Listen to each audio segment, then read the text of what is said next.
Dito sa Papa Dudut Stories, ikaw ay hindi... Magandang araw po sa inyong lahat, lalong-lalo na sa iyo, Papa Dudut. Isa po ako sa mga libu-libong tagapakinig ng inyong programa. Sumulat ako sa inyo para maibahagi sa lahat ang kwento ng aking buhay at pag-ibig. Sakaling mapili po ninyong i-ere ang aking liham. Siya nga pala, ako po si Daphne, 40 years old na sa ngayon at tubong Naga City. Taong 2001 ako noong una akong makatungtong ng Maynila at 19 lamang ako ng panahon na yon. Napilitan po ako magtrabaho noon dahil mahirap lamang ang buhay ko. At sa awa naman ng Diyos ay napasok ako ng trabaho bilang isang receptionist sa isang apartel sa Maynila. Doon ko nakilala si Al, isang pulis. To make the story short ay naging kami ni Al pero naghiwalay din kami dahil hindi niya nakuha noon ang pagkababae ko. Masakit yon para sa akin dahil minahal ko ng totoo si Al kaso hindi ko naibigay sa kanya ang pagkababae ko dahil natatakot ako noon, Papa Dudut, dahil si Al, ang first boyfriend ko, ay naapektuhan ng hiwalayan namin ang buhay ko. Samantala para makalimutan ko si Al ay sinubukan kong ibaling sa ibang bagay ang atensyon ko noon. Ng mga panahong uso pa ang text messaging at GM ay doon ko binaling ang aking sarili.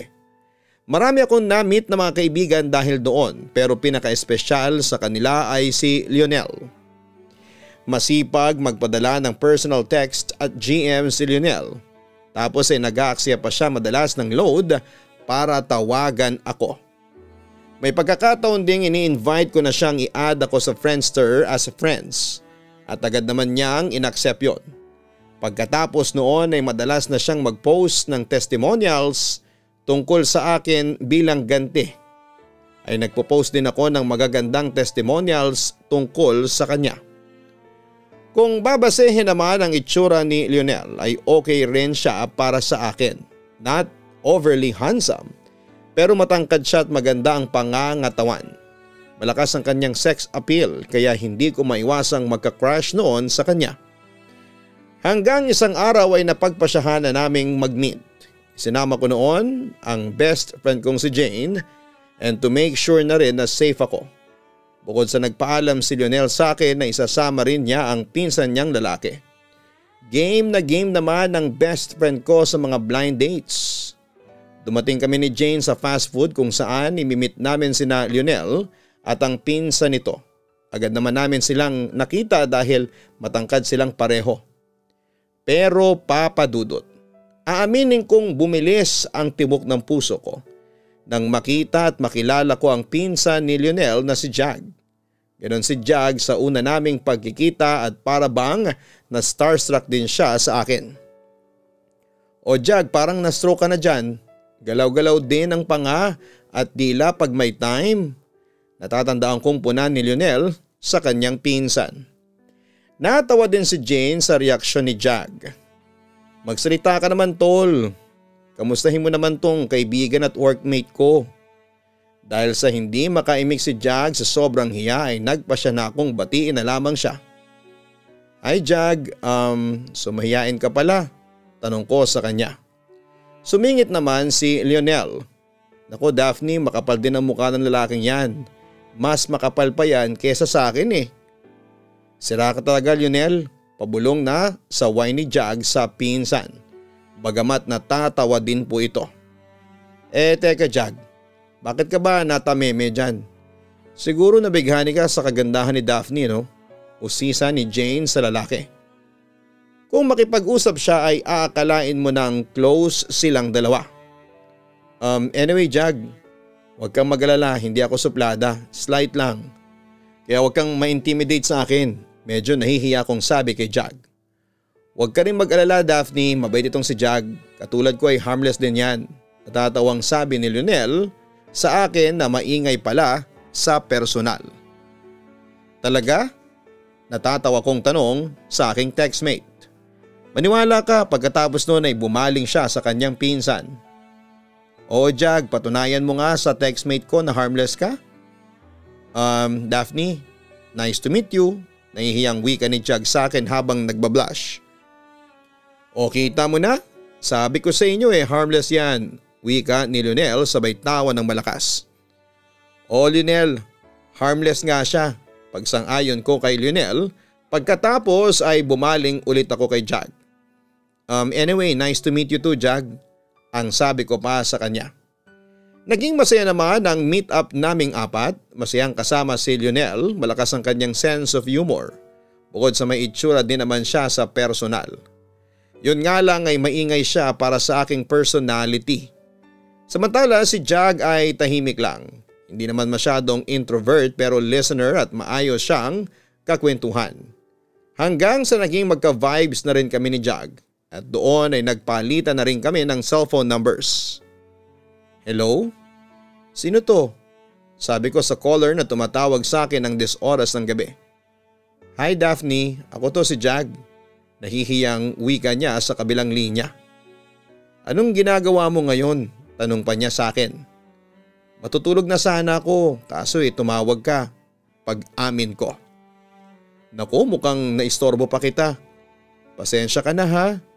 Tila nahihiyang paumanhin niya sa akin. Naku hindi, ang totoo niyan ay pipilitin ko lang na matulog. Pero hindi talaga ako makatulog ngayon. Kanina kausap ko pala sa phone si Lionel. Wika ko naman kay Jag. Masaya ka ba na nakasama mo kaming magpinsan?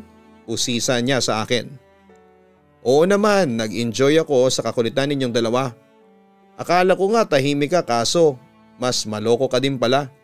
Pero mas maingay pa rin ang pinsan mo. Ganun lang talaga ang personality ko, ambivert. Part-time tahimik, part-time makulit. Natatawa niyang inform sa akin. Baka naman na turn off ka na sa akin. Nag-aalala niyang pahabol sa akin. Bakit naman ako mati-turn off? Actually gusto ko nga yun eh. Sabi ko naman sa kanya. Nakahinga naman ang maluwag si Jag sa sinabi ko. Kanina inoobserbahan ko kayo ni Lionel.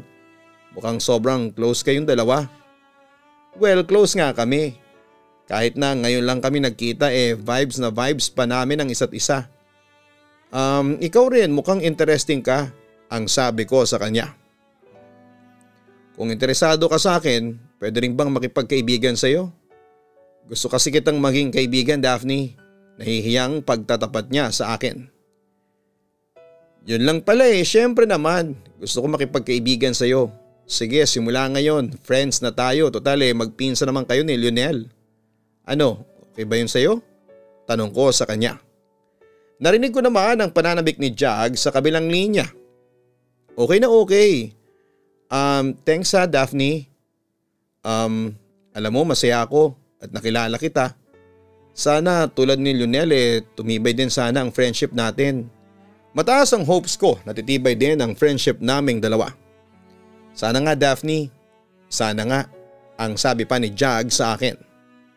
Papadudot naging textmate ko si Jag kinalaunan at sa katagalan ng pagka-text namin ay unti-unting nahulog ang loob namin sa isa't isa. Hanggang sa isang araw ay bigla na lamang siyang nagparamdam sa akin na para bang gusto niyang manligaw. Manliligaw ka ba sa akin? Diretsang tanong ko kay Jag noong araw na yon. Nakita ko namang namula ang pisngi ni Jag dahil sa sobrang hiya at tanging tango lamang ang sagot niya sa akin. Napapansin ko na kinakabahan ka kanina pa. Bakit? First time mo bang manligaw ha? Usisa ko pa sa kanya. Nahihiyang tumawa naman si Jag sa akin. Tama ka. First time ko ngang manligaw. Halata kasi sa'yo. Pero Jag, curious lang ako ha. Bakit mo naman napagdesisyonan na manligaw sa akin? Dahil ba sa mahal mo ko? O baka naman gusto mo lang ma-experience kung paano manligaw at magka-girlfriend? Seryosong tanong ko sa kanya. Nanligaw ko sa iyo kasi gusto kita. Na mahal kita. Maniwala ka sa akin kaso hindi ko alam kung paano ako didiskarte. Wala akong ideya kung paano ipapakita at ipaparamdam sa iyo na totoo yung espesyal na nararamdaman ko para sa iyo. Pagtatapat niya sa akin. Sige lang Jag, ligawan mo ako ng personal. Patunayan mo sa akin na totoo yung mga sinasabi mo. At saka huwag kang kabahan. Dapat confident ka. Kasi kung malinis ang intensyon mo sa akin, walang rason para kabahan ka o matakot, hindi ba? Tumango lamang siya bilang pagsang-ayon sa akin. Pero Jag, hindi ibig sabihin na kapag nanligaw ka sa akin sasagutin kita. Patunayan muna sa akin na karapat-dapat kang lalaki para sa akin. Dagdag ko. Alam ko naman yun. Kaya nga pag-iigihan ko ang panliligaw ko sa'yo. Matutunan mo lang akong mahalin. Yon ang binitawang pangako ni Jag sa akin. Papadudot, naisip ko noon na si Jag ang kasagutan para matanggal sa isipan ko si Al. Kumbagay gagawin ko lang siyang panakipbutas kaya hinayaan ko siya na ligawan ako. Pero dahil sa nakita ko kay Jag na desidido siya, niligawan ako at nararamdaman kong mahal niya talaga ako. Kaya naisip kong sagutin na lamang siya kahit na hindi ko pa siya gaanong kamahal noon. Pero papadudot, hindi ko akalain na habang tumatagal kami ni Jag ay napapaibig na rin niya ako at tuluyan ko na ngang nakalimutan si Al. 2 years ang inabot ng relasyon namin ni Jag bago dumating ang isang matinding pagsubok sa amin. May sasabihin sana ako sa iyo. Huwag ka sanang mabibigla, Jag. Buntis ako, pag-amin ko sa kanya. Sigurado ka? Tila nagulat na tanong sa akin ng boyfriend ko. Nag-PT ako kanina, positive ang lumabas. Buntis talaga ako, paniniguro ko pa sa kanya. Malaking ang problema yan. Tila parang nabuhusa ng malamig na tubig sa mukha si Jag nang sabihin niya yon sa harapan ko. Aaminin ko naman na medyo na-disappoint ako sa sinabi niya dahil hindi yon ang inaasahan kong sagot mula sa kanya. Ano nang gagawin natin? Huwag mong sabihin sa akin na ipapalaglag natin ang bata. Seryosong tanong ko sa kanya. Hindi natin gagawin yan, kasalanan yon sa Diyos. Pagtutol pa ni Jag. Nakahinga naman ako ng maluwag nang malaman kong hindi option sa kanya ang abortion. Pananagutan mo ba ako? Muli kong tanong sa kanya. Oo, pananagutan kita. Huwag kang mag-alala, hindi kita iiwan, Daphne. Sabay nating haharapin ito. Yun naman ang pinangako ni Jag sa akin. Tulungan mo naman akong sabihin to sa mga magulang at sa ate ko. Kinakabahan kong pakiusap sa kanya. Sige, ako mismo magsasabi sa mga magulang mo. Ako na rin ang bahala sa ate mo. Kahit natutol pa siya sa akin, ipaglalaban pa rin kita. Ang sabi ni Jag sa akin. Pagkatapos noon ay agad na ipinagtapat namin sa pamilya ko at tulad ng aming inaasahan ay galit na galit sila sa akin. Nagmamakaawa naman ako sa aking pamilya na patawarin nila ako sa aking kapusukan. At nangako naman si Jag na pananagutan niya ako. Dahil doon ay tinanggap na rin ang aking pamilya ang sinapit ko. Gusto sana ni Jag na pakasalan ako pero sa huli tumutol ako at sa halip ay minungkahi ko sa kanilang mag-live-in muna kami. Kapag kasi nagpakasal kami at na-realize namin kinalaunan na we're better off as friends ay may hirapan na kaming makawala. Samantala 6 months ang lumipas simula na mag-live-in ay naging maganda naman ang takbo ng aming relasyon.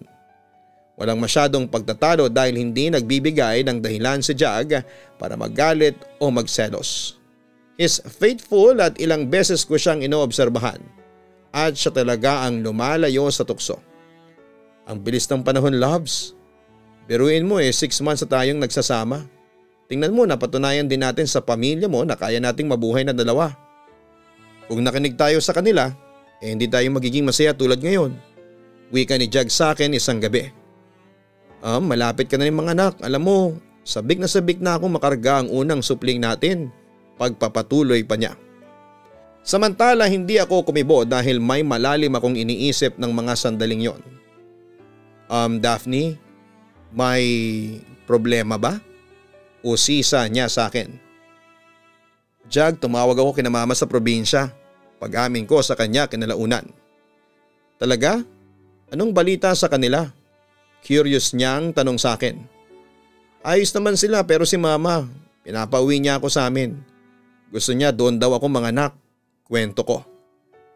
Ganun ba? Di sige. Lumipat na tayo doon. Suhestyon pa ni Jag. Pero paano ang trabaho mo? Huwag mong sasabihin sa akin na mag-resign ka. Question ko. Mag-resign ako kung kinakailangan. Mabilis niyang sagot sa akin. Tumutol naman ako sa sinabi niyang yon. Pero kasi maganda na yung trabaho mo. At saka paano kung hindi ka kaagad makahanap ng trabaho? Paano na ang panganganak ko? Napatingin ng seryoso sa akin si Jack. Anong balak mo? Ako na lang munang uuwi sa amin tapos sumunod ka na lang sa amin doon ang anak mo kapag natapos na yung kontrata mo sa trabaho mo. Iyon ang sagot ko sa kanya. Samantala ay huminga naman siya ng malalim bago nagsalita. Sige kung yan ang gusto mo. Basta loves palagi kayong mag-iingat ng anak natin ha. Mag-text ka rin palagi. Oo Jag, pangako. Mag-iingat kami ng anak mo. Hihintayin ka rin namin doon sa probinsya.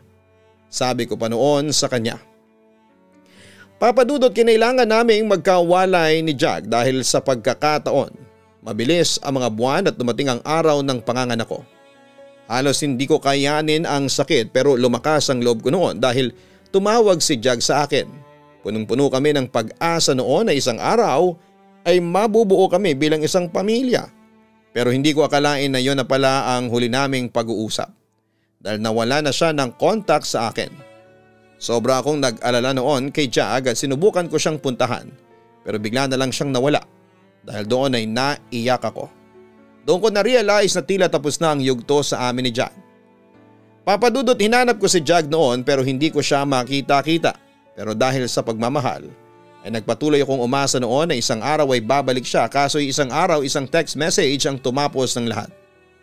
Nag-text sa akin si Jag at sinabi niya noon na gusto niyang makipaghiwalay dahil hindi pa siya handang magkapamilya.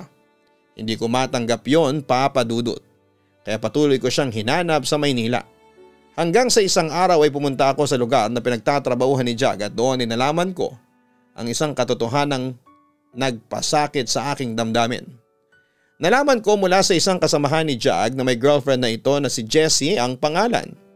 Nanlumo ako sa aking narinig at gumawa talaga ako ng paraan para harapin si Jag. Bakit ka ba nandito ha, Daphne? Tila hindi siya masaya na makita ako sa kanyang workplace. Nakikibalita lang ako sa iyo. Akala ko kasi patay ka na. Bakit hindi ka sumunod sa probinsya namin ha? Hindi ba't nangako ka sa akin?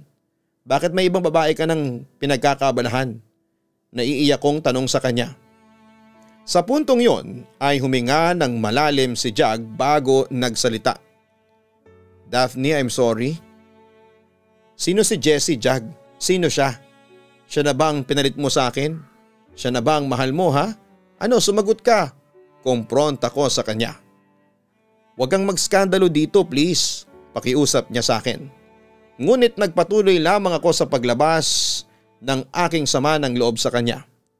Siguro nga ay siya talagang mahal mo. Kasi kung kami ng anak mo susunod ka sa probinsya. At saka hindi mo ko tataguan hindi tulad ng ginawa mo ngayon. Sige na, umuwi ka na, pakiusap niya sa akin. Ngunit hindi ko siya sinunod at sa halip ay patuloy ako sa pagkumpronta sa kanya. Jag, bakit mo nagawa sa amin to ng anak mo? Bakit? Ano bang kasalanan ang nagawa ko sa inyo at ginawa mo sa akin to? Patawarin mo ako, Daphne. Yun lamang ang tanging niyang nasabi sa akin. Noong sinabi mo sa akin sa text noong isang taon na hihiwalayan mo na ako dahil hindi ka pa handang magkapamilya, alam mo ba iyak ako ng iyak noon. Hindi ko matanggap yung ginawa mo sa amin ng anak mo. Tinalikuran mo kami ng walang dahilan. Ang sakit noon, Jag, pag-amin ko sa kanya. Oo, inaamin ko na duwag akong harapin yung responsibilidad ko sa inyo ng anak natin. Hindi pa ako handang maging ama. Yun ang pagtatapat na nagpagulat sa akin. Kung hindi ka pala handa, edi sinabi mo sa akin kaagad na ibulalas ko. Hindi ko nasabi sa iyo kaagad kasi hindi ko alam kung paano ko sasabihin. At saka hindi pa rin ako sigurado kung talaga bang mahal kita. Dagdag pa niya. Kaya pala naghanap ka ng ibang babae? Ganon? Tanong ko sa kanya habang may hinanakit sa puso ko. Sa totoo lang ay nalilito pa rin ako hanggang ngayon eh. Daphne, huwag kang mag-alala. Tutulungan kita sa anak natin. Ngunit hindi pa niya natatapos ang sasabihin nang bigla na akong magsalita para tapusin ang lahat. Huwag na, kaya ko nang mag-isa yon, Jag. Ayaw ko nang pagpilitan pa ang sarili ko sa'yo. Alam ko naman kasing hindi mo na ako mahal. Kaya lang kita hinanap ay parang malaman lang yung totoo. Sige, gawin mo kung saan ka masaya. Sana ngayong araw na ito ay maghiwalay na lang tayo ng maayos. Yun ang huling sinabi ko sa kanya bago ko umalis sa kanyang pinagtatrabahuhan. Papa Dudut, pagkatapos noon ay sinubukan kong kontakin ang sinasabing babae ni Jag.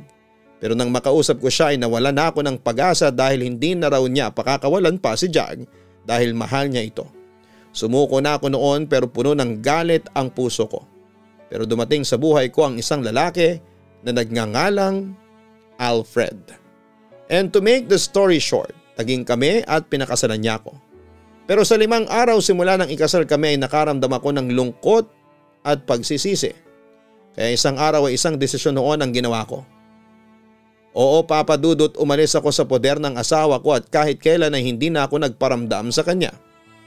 Oo, umalis ako ng walang paalam. Umalis ako ng walang matibay na rason para gawin ko yon sa kanya. Nakonsensya ko noon pero sa una lang yon. Nakalimutan ko rin ang asawa ko at hindi na ako nakibalita pa sa kanya. Samantala isang araw ay hindi ko ina-expect na magaganap ang isang pangyayari. Muli kami nagkita ni Jag at nagkataong kasama ko noon ang aming anak.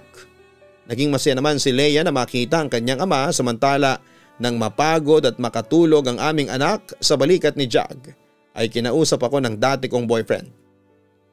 Patawarin mo ako, Daphne. Kung iniwan ko kayo dati. Alam mo ba, sobra kong pinagsisisihan yun. Na-realize ko na kung gaano kayo kaimportante sa buhay ko. Daphne, ikaw pala ang mahal ko. Maniwala ka sa akin. Sa totoo lang ay matagal ko nang gustong pumunta sa inyo. Pero wala akong lakas ng loob noon. Natatakot kasi ako na baka ipagtabuyan mo lang ako. Pero ngayon ay may lakas na ako ng loob na ipaglaban ko kayo ng anak ko. Mahal na mahal ko kayo ni Leia. Daphne. Iyon ang sinabi sa akin ni Jag na siyang nagpaantig ng aking puso.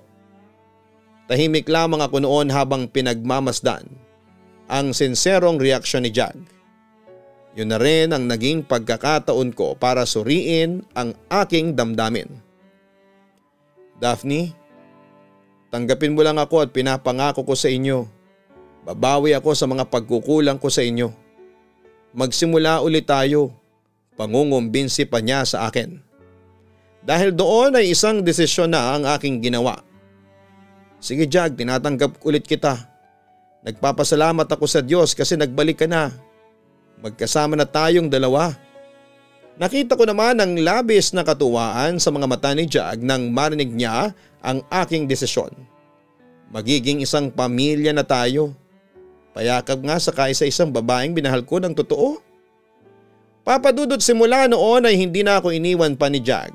Nagsama na kami sa isang bubong at namuhay bilang isang masayang pamilya. Nangako rin kami sa isa't isa na hindi na maghihiwalay pa ulit at kakalimutan ang lahat ng masasakit na alaala sa buhay namin. Tungkol naman sa asawa kong si Alfred, 3 taon matapos kong hiwalayan siya. Nang walang pasabi ay muli kaming nagkita.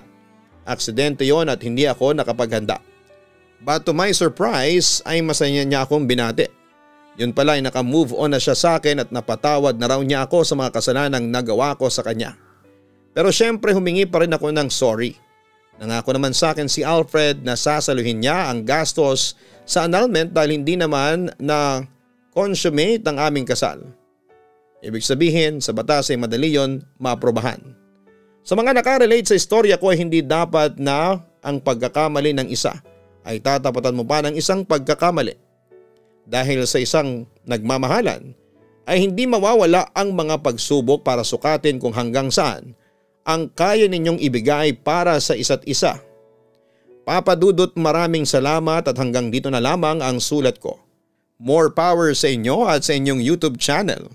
Nakasubscribe na po ako sa kaistorya sa Papa Dudut Family at syempre sa inyong Papa Dudut YouTube channel. Lubos na gumagalang, Daphne. Maraming salamat Daphne sa pagbabahagi mo ng iyong kwento sa Papa Dudut Stories. Napakadaming pagsubok ang dumating sa relasyon ninyo ni Jag to the extent na naghiwalay na nga kayo dahil sa nagkaroon siya ng ibang mahal. Pero good to know na muli kayong nagkabalikan at masaya na ngayong nagsasama. Ang hindi lang namin nagustuhan ay yung ginawa mo kay Alfred.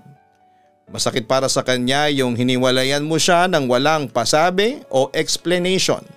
Natitiyak namin na sa 3 taon, nag-struggle si Alfred psychologically dahil sa ginawa mo. Kumbaga yung ginawa sa iyo ni Jag ay ginawa mo rin sa ibang lalaki. Buti na lamang at nagawa rin ni Alfred na makapag-move on. At noong magkita kayo ay wala na siyang hurt feelings para sa iyo. Kaya sa mga ka-online natin na nakikinig ngayon at kung gusto ninyo makipaghiwalay o kumawala sa isang relasyon, sabihin ninyo ng maayos, hindi yung bigla na lamang kayong nawawala na parang bula.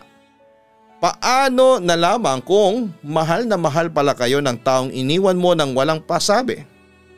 Kung yung nakikipaghiwalay ka na may pasabi masakit, ano pa kaya para dun sa wala man lang pasabi? Huwag nating gawin yon. Sana'y magsilbing aral po sa atin ang kwento ni Daphne. Huwag kalimutan na mag-like, share and subscribe. Maraming salamat po sa inyong lahat. Ang buhay ay mahiwaga, laging may lungkot at saya. Sa Papa Dudut Stories, laging may karamay ka.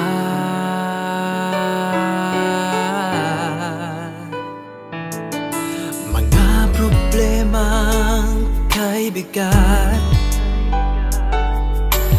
dito ay pakikinggan ka. Sa Papa Dudut Stories, kami ay iyong kasama. Dito sa Papa Dudut Stories, ikaw ay hindi nag-iisa.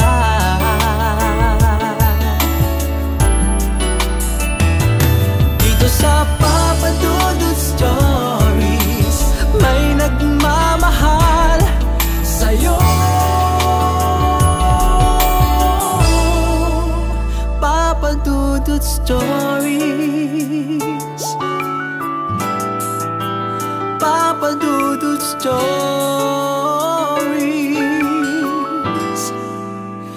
Papa Dudut Stories.